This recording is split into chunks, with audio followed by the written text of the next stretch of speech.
Auf einer Bank, da saß ein Mann, im Park unter den Eichen, und er fing zu reden an. Er sprach von goldenen Zeiten, als seine Frau noch bei ihm war.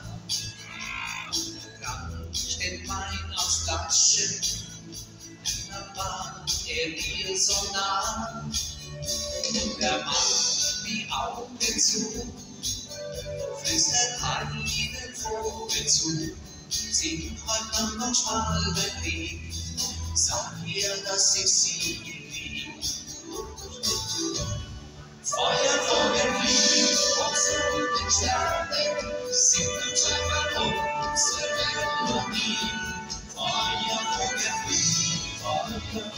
Flieg, und singt uns mal ein Lied, und singt uns mal ein Lied.